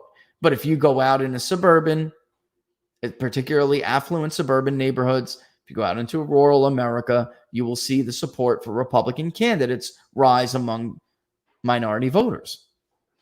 And it's interesting, really. And the media never break it down that detailed. So it's just always black versus white, rich versus poor, educated versus not. It's never that simple, folks. Well, they have to create a disparity in order to divide the country. That's right. So they create this. It's a divide. Yeah, this chasm, a chasm. That's the word you're looking for. Chasm. Yeah, that was the word she's. We love that word, chasm. That was the word she's looking for. And And it's a real shame because but that's why we hashtag big media hate machine. That's why we call them that. That's why we give them that. It's never as, but it's easier also too, Laura, to tell narratives in simplicity, right? In terms, in simple terms, it's easier to tell a narrative when you're favoring simplicity. So you don't really get into the minutia, the details, get more granular about really, is it race or is it region? Is it race or is it education? Is it race or I think class? honestly, base is education because knowledge is power. In the beginning, and it all starts there. And when you watch CNN or MSNBC or any of those shows, let's just say you're going to have a bubble world that does not really exist. Yep. And then when Manufactured reality. Yes, and when I'm confronted with that, even from people, because I have friends that are Republican, Democrats, in between, libertarian, no parties, and when confronted, face to face, they're like, "Really? Yeah. That really is going on?" And that's what I mean by people still are really kind of reasonable. Like, how many people do you run into then you tell them, look, that Russia thing was not real. It didn't happen. Donald Trump is not a Russian puppet. And they don't want to believe it because it's so hard to people don't like to admit they've been duped. But once you get them one-on-one, their tax dollars are spent on, I feel totally duped. Right. But when you get them one-on-one, Jim called it Vietnam. Yes. You're a veteran, aren't you, Jim? You're a veteran. You serve at Fort Bragg? That's where I learned the term Vietnam. It was Fort Bragg. Very true, Jim. Very, very true. That's funny. I haven't heard that in a while. That's good stuff. But yeah, back to it. If you get them it all starts on education. So it doesn't, maybe where you live, maybe how much money you make. It does all start there. And so that's really, it would be interesting. And when we went over the show with the new census numbers over the last 10 years, that's another thing. We keep talking about these educated voters. Oh, they've run away from Republicans since Mitt Romney and since it became the party of Trump.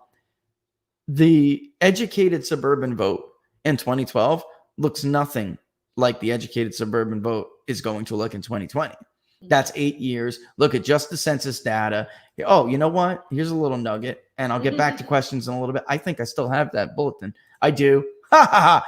Almost 50% of foreign-born who arrived in the United States over the past decade had college degrees, a higher rate than both earlier foreign-born and native-born Americans. An estimated 47.4% of foreign-born who arrived in the U.S. from 2010 to 2019 had a bachelor's degree or higher, compared to 36.3% of native-born Americans and 31.5% of foreign-born who entered the country in or before 2009. Now, of course, every time I bring this up, I always get people who say, oh, well, they can't vote. I mean, how do you know they're voters? Okay, here we go. In 2019, 39.4% of naturalized citizens and 40.2% of children of the foreign born in the United States had bachelor's degree or higher, compared to 35.9% of those born to native-born parents. A greater share of foreign-born, 14.1%, than native-born Americans, 13.4%, also held advanced degrees, such as a master's or a doctorate. That's going to be very liberal. That's going to be the most liberal education block we have going right now. In 2019, high school was the highest education level of education completed by 28.1% of the population, 25 and older, and 22.5% finished 4 years of college. The point here is there's a huge disparity in that educated vote from people who are now coming here and being naturalized than people who are native born, or children of native, obviously, maybe second generation native born, right? From 2010 to 2019, the percentage of people 25 and older with a bachelor's degree or higher jumped from 29.9 to 36%. In the past decade, the rate of labor force participation of the population 25 and older fell for all education groups, except those who had not completed high school, whose rate was statistically different. And that for them, it fell 3.1. With people who have a bachelor's or more, it fell by 5.1 among those with some college or associate's degree, and by 4.5 for those who completed high school. And labor force participation, of course, includes people who are employed or unemployed, but excludes people who are retiring, taking care of home or family, or otherwise not participating in the labor market. Last thing, and I know I'm like going through paragraphs here, but it's important. In 2019, 40.1% of non-Hispanic whites 25 and older had a bachelor's degree or higher, up from 33.2% in 2010, just 2 years before Mitt Romney ran against Barack Obama. During the same period, the percentage of blacks 25 and older with a bachelor's degree or higher rose, and good for them, from 19.8 to 26.1. Asians were already high, but they still ticked higher, 52.4 to 58.1. Hispanics, 13.9 to 18.8. So my point being here, folks, is you could clearly see we're not talking about the same electorate. Times change, the electorate changes. And on Friday, I told you this, and it's true. His approval rating, not necessarily going to translate into his total vote share, but his approval rating among Hispanics is what is keeping his approval rating looking in the competitive, range. If he approaches, and has been, George W. Bush levels among Hispanics, and that translates into greater number of vote shares, which typically it does. It's just not usually vote for vote. It always lags a little. Then you can kind of look at that as a greater accomplishment than what Mitt Romney did in the suburbs, because what Mitt Romney really did in the suburbs was perform well among educated whites. Here, it's a harder task in those areas because we're talking about people who are not, strict white with Republican voting histories. Yeah. We're talking about more diversified racial groups who are educated, which is the greatest indicator right now of how somebody could vote, folks, is religiosity is a good one. I mean, the greatest, I should say, indicator is plural. Religiosity, education, region, used to be race. But now it's these, like I said before, like fluid now. It's fluid, and it's really education. I will say this because I didn't make this clear on Friday. I spoke about one side, but not the other. In the last 3 election cycles, polling the last 3 election cycles, whites flirt with the Democratic candidate the way that they're flirting with Joe Biden now. And he's doing, the guy who came before, it just glitched a little, so he's doing it. We should probably wrap soon. Yeah. All right. But you got a few questions. All right. Let me try to get to a few questions. Let me just say this real quick. I've seen them flirt with the Democratic candidate the way that they're flirting with Joe Biden now. They even did it with Hillary Clinton for a little bit, only to race back to the Republican in the weeks leading up to the election. I've seen minorities flirt with voting for the Republican candidates on the flip side of that, only to race back to the Democratic candidate in the weeks leading up to the elections. So what I basically mean is the partisan voting index reverts to the mean toward the end. All right. When we get closer, here's the thing. In a little bit, both with Biden and with Trump, their appeal to those groups are a little larger than normal.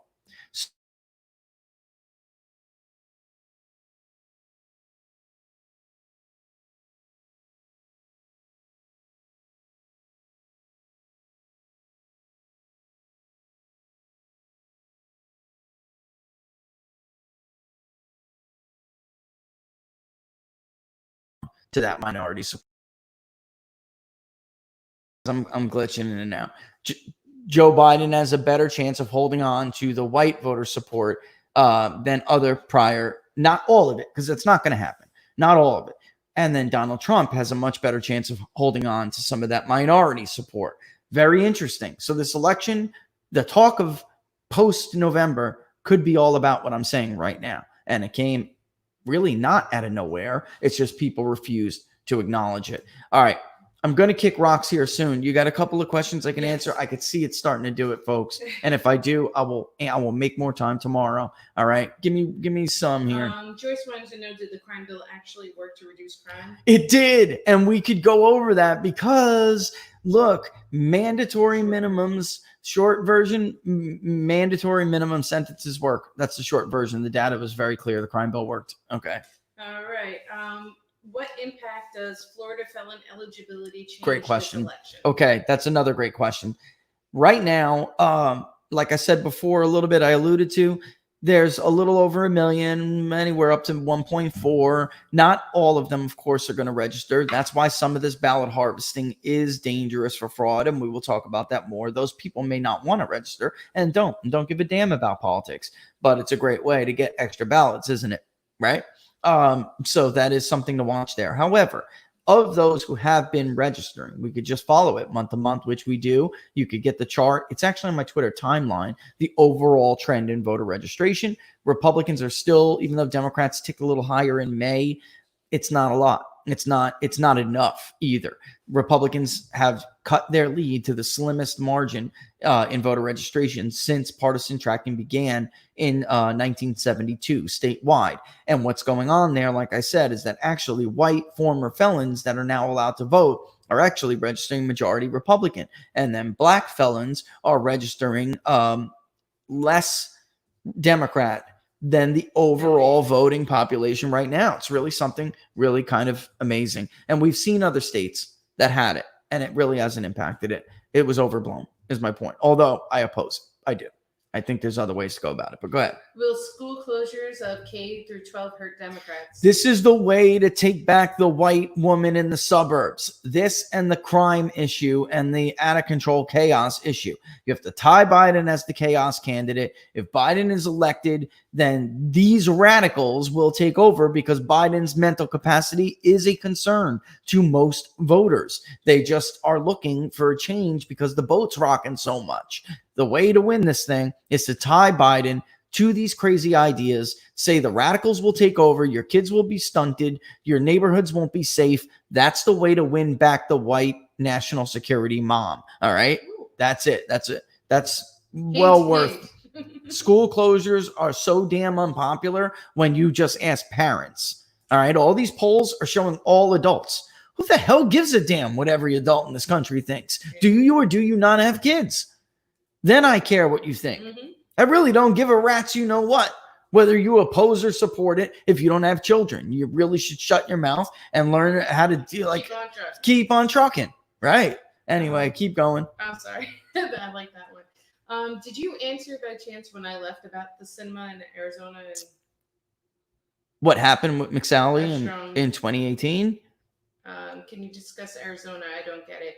How can cinema have a strong D candidate barely win?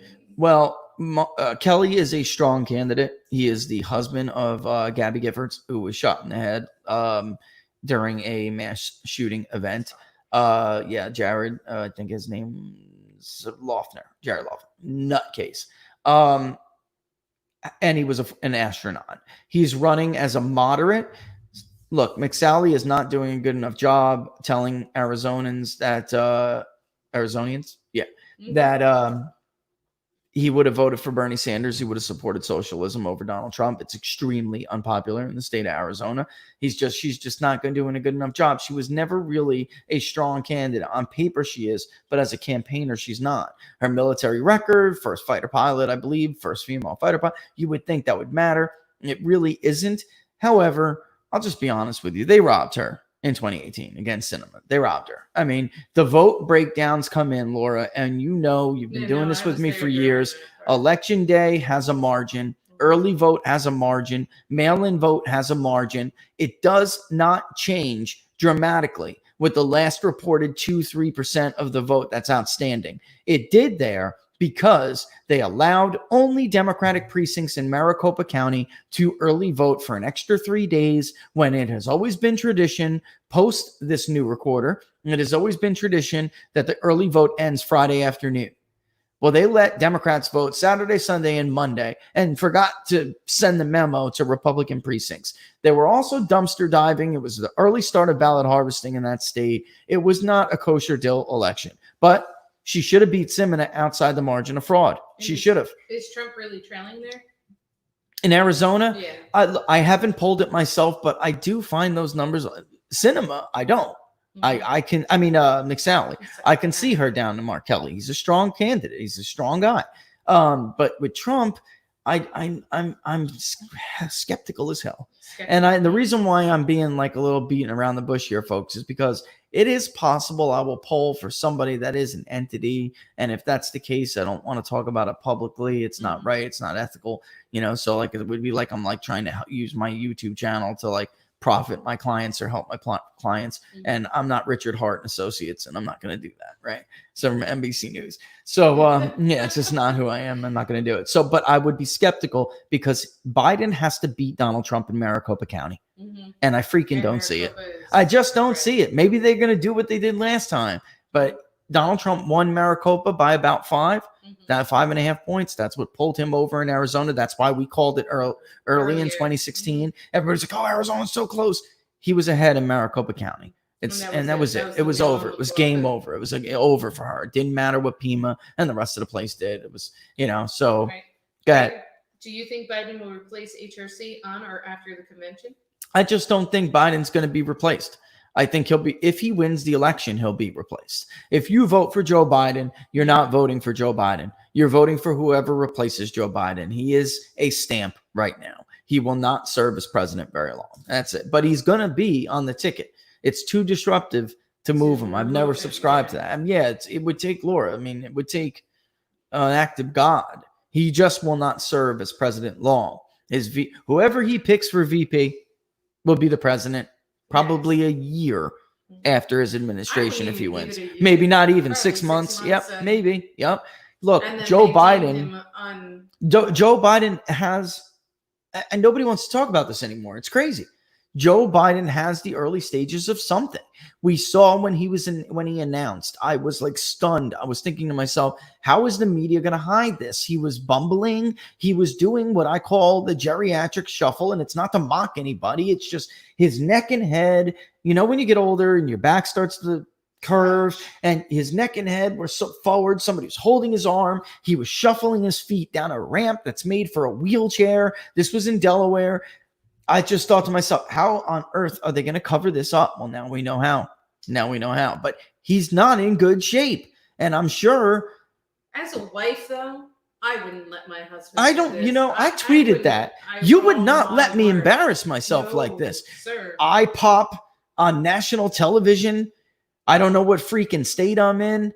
I mean, this is why it is a good thing to keep him in the basement. It is ego. Lamp is right. I saw that in the corner of my eye. Joe Biden has wanted to be president for many, many years. We actually have a compilation, and we'll play it tomorrow because I don't want to lose my connection here. I want to outro before the connection.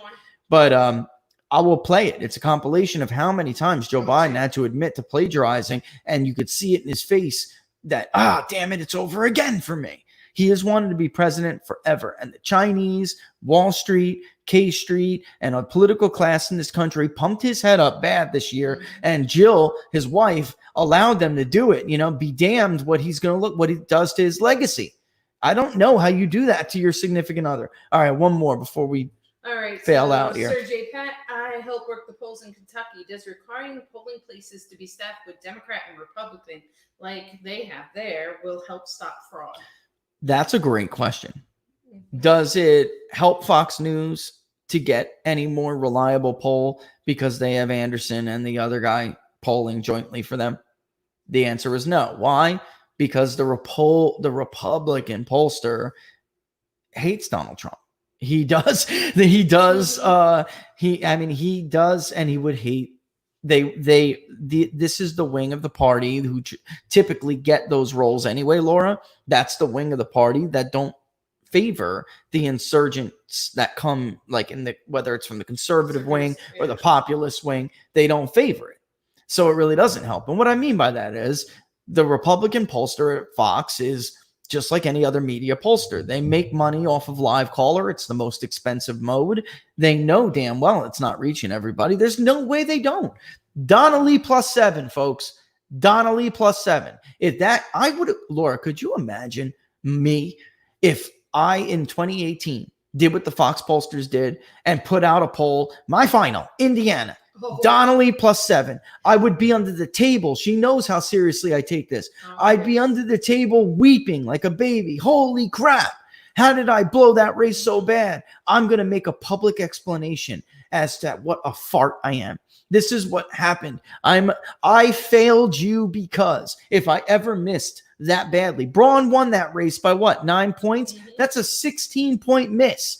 Howley and McCaskill were supposed to be a tie with the Fox poll. Get decapitated for it, and they would. They make would. Sure you They'd would come never at. poll That's again right. in your life. I'd never get another But client not again. Even a sorry. Or I know. Oops. No, you get Chris Steyerwalt. Every time I see the guy, he's 20 pounds heavier. You get Chris Steyer and 20 hairs less. You get Chris Steyerwalt come on. We have the best polling operation in the country. We use voter files, and we are the best. And blah, blah, blah. We all use voter files, Chris. Get over yourself. You still polling. The difference between you and the rest of us is we actually know how to find what is a likely voter, and you clearly do not. Donnelly +7. McCaskill, Howley, even at 42. Their Tennessee race as well. Bradenson was supposed to be competitive against Marsha Blackburn. She crushed him. Their polling sucks. Yes, Their national polling, in the roughly, like in the popular vote, is like roughly accurate, but they always use that to cover up for how bad they are statewide. They have among the worst statewide polls out there. But now that they caved to the liberal mob, and because they want DNC debate money, they'll probably get like an A+++ from Nate the Slimer. All right. Anyway, one more. Well, because it looks strong. I'm looking at the signal. Lamb Crow. I don't know. It's all just no. Cal Cunningham giving Tillis trouble because he's strong. That's a good one. Because he's so generic. Some of these polls in North Carolina are going to be really bad, folks. I'm not going to lie to you. In 2016, the New York Times, and who now with Siena, and many others, Monmouth, they had Hillary Clinton carrying the state. One of the polls in North Carolina was like Clinton +6. I mean, one of the finals. Survey USA is a good pollster. They don't see this race like that. They got Trump up like 7. I think that's a little bit too generous. I think Donald Trump's going to win the state of North Carolina by about 4 points, 3.5, 4 points. We nailed it last time, and it was like only my second time polling North Carolina. So I was really kind of worried about it in 2016. You were biting your nails. I was biting my nails. It was like Trump 3.6 or something, and you won it by like 3.5. So pretty close. But yeah, pretty close. I think that it's just some of it's going to be bad. Tillis is right to embrace. I think that a lot of these Democrats are, that's a great question, because I think a lot of these Democrats are doing a very good job of being generic. And that's not going to be forever. And eventually the presidential race will get into focus. Trump he'll campaign with Tillis. You know what I mean? It'll be, I think Tillis's margin. Donald Trump, I think it's like Donald Trump won the state of North Carolina. I'm talking about votes by like an advantage, a margin that was like 4 times, even though the percentages were off, it was like 4 times the margin for Tillis. So, or 3 times, maybe something. It was, at least 2.5, I think. I remember looking at that a few months back.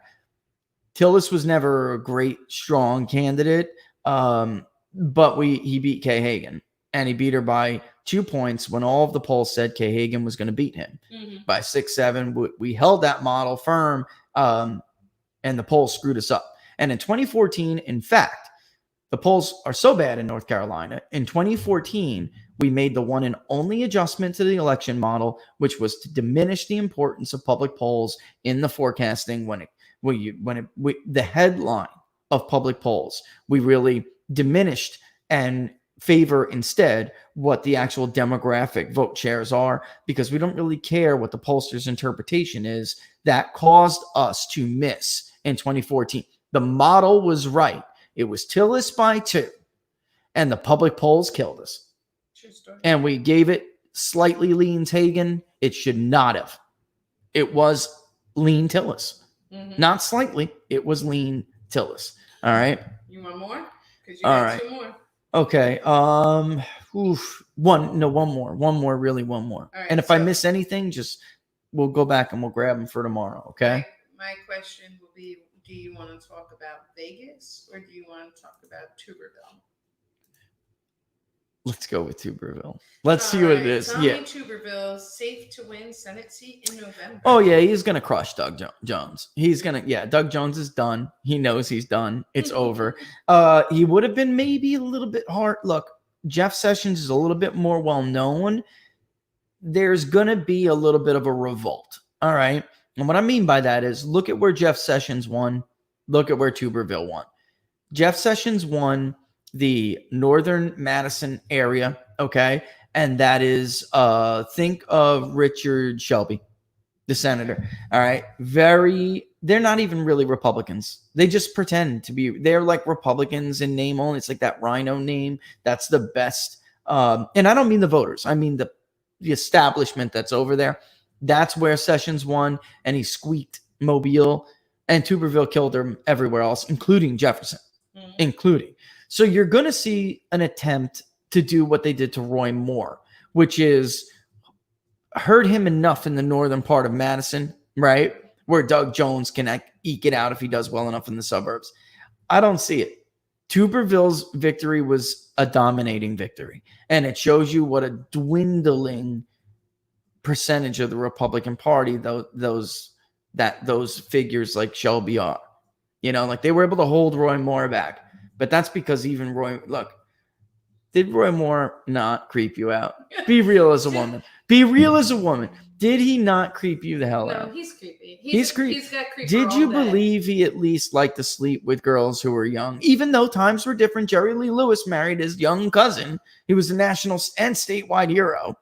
Did you believe Roy Moore used his age and his stature, to sleep with girls who were new? What's the word? Young. Oh God, I don't want to say it, but you know what I mean. Yes. Yeah. Yeah. Didn't you? Come on. He tried to use his influence as flattery. Yeah. And win over the moms. Yeah. So, like, look, I'm sure, I don't want to speak for Laura, but I'm sure Doug Jones is not like, her favorite person. But Roy Moore is a hard person to pull a lever for. I just don't see them able, but yet he still did decent in Madison. Like that's why I always favored Mo Brooks, because that's Mo Brooks' home. That's his territory. That's his stomping ground. And yet he's a solid conservative. So I always said, and when I say favor, I mean, people ask me all the time, who do you think is the strongest candidate? Mo Brooks was the strongest candidate. He was anti-Trump in the beginning, but he wised up. And he wised up soon enough, yet he still had a conservative record, a stellar conservative record, and he's still well-liked among the Madison crew. So, Mo Brooks could be like a 70-30 romping.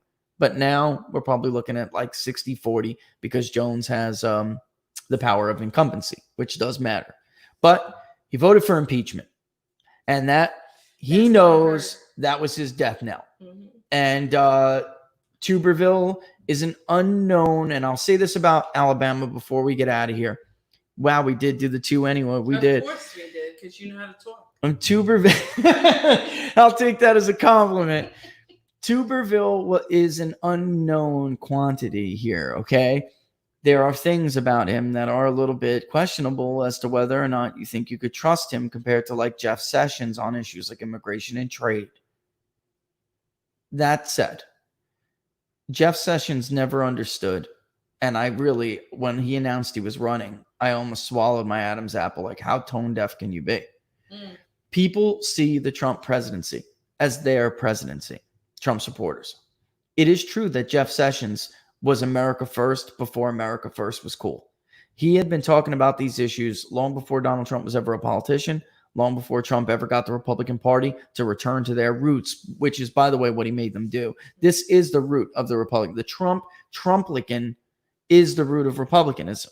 It's just they forgot it along the way and they cast it aside for the Bush version of, elitism. And right.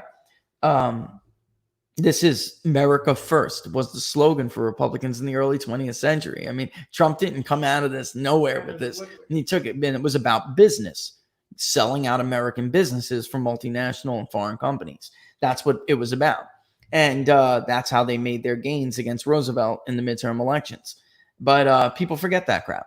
What Sessions never understood is all of that didn't mean a damn thing anymore. You stepped aside, you let the wolves in, and you cowered because you're a freaking coward. He cowered, Laura. We now know what was really going on with Jeff Sessions. They had him under a microscope. There's obviously something he was worried about. I'm not going to get into the rumors. You know what I'm not going to get so. into the rumors. Let's leave that off air. And he cowered. It had nothing to do with, well, I looked at the rules and I did the right thing. You're so full of crap, Jeff. And everybody knew you were full of crap.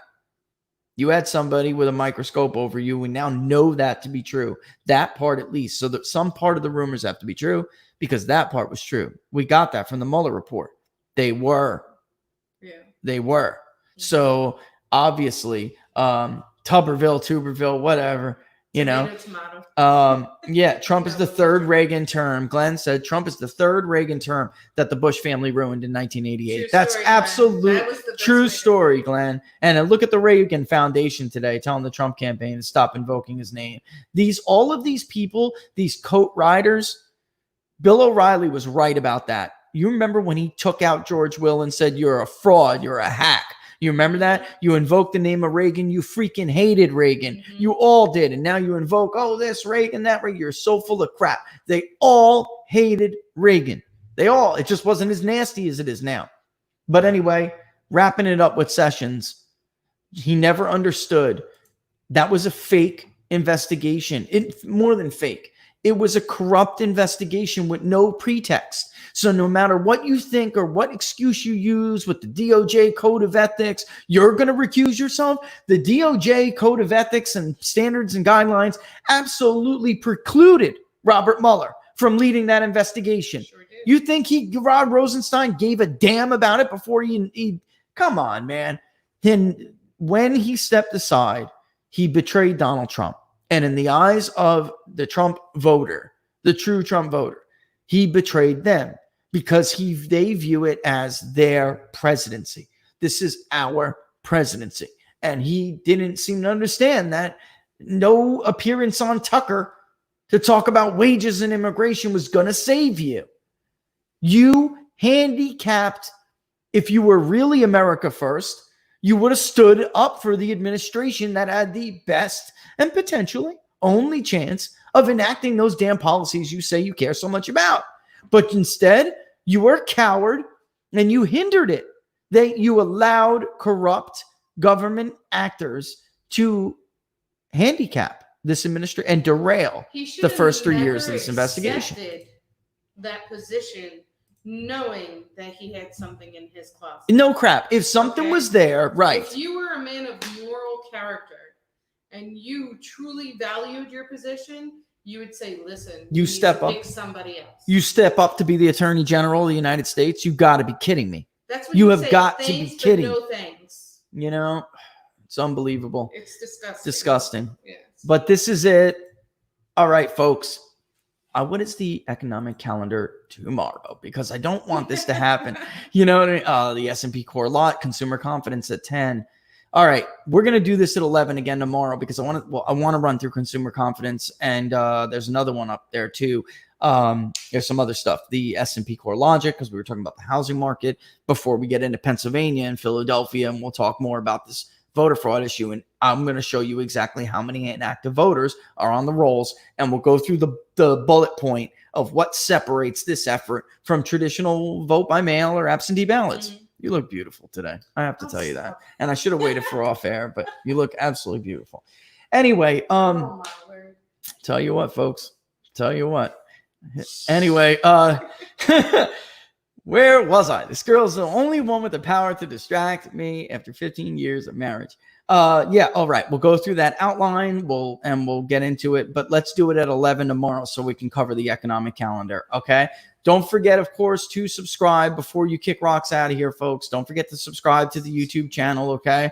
And don't forget to, if you're a Facebook user, mosey on over, like Facebook. If you're, of course, a Twitter user, don't forget to like PPD, follow PPD News or myself, which I'm sure you do already, but got to make the pitch. And, of course, the ultimate way to support the show, and if you want to follow along with the charts and the data like we raced through this morning, is to subscribe to PPD. which you could do by going to ppdnews.us/subscribe, ppdnews.us/subscribe, and you can get all those charts and trends about economic indicators that we've been talking about, plus other stuff. All right. And for those of you who do, because obviously there's been a spike in subscriptions since the start of the show, I want to just take a thanks and tell you, take a second to say thanks, and we love you for it. All right, all the best, folks. Solid viewership today. We'll be back tomorrow at 11 a.m. Eastern Standard Time. We love you. Love you. Thanks for watching.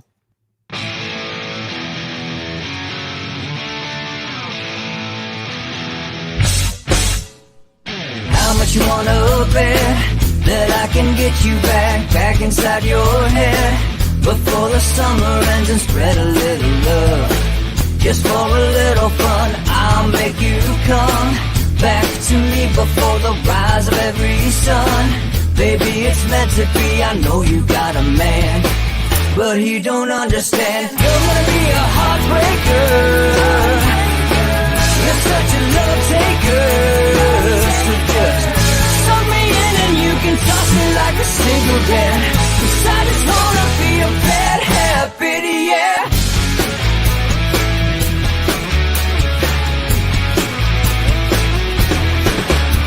There's rhythm in our love, it's impressive, excessive. You can't make this stuff up. My chest beats, it's restless, wakes the neighbors up above. Yeah, baby, come and show me love. Baby, come and show me love. Because you're gonna be a heartbreaker. You're such a love taker. So just suck me in and you can toss me like a cigarette. 'Cause I just wanna be a bad habit, yeah.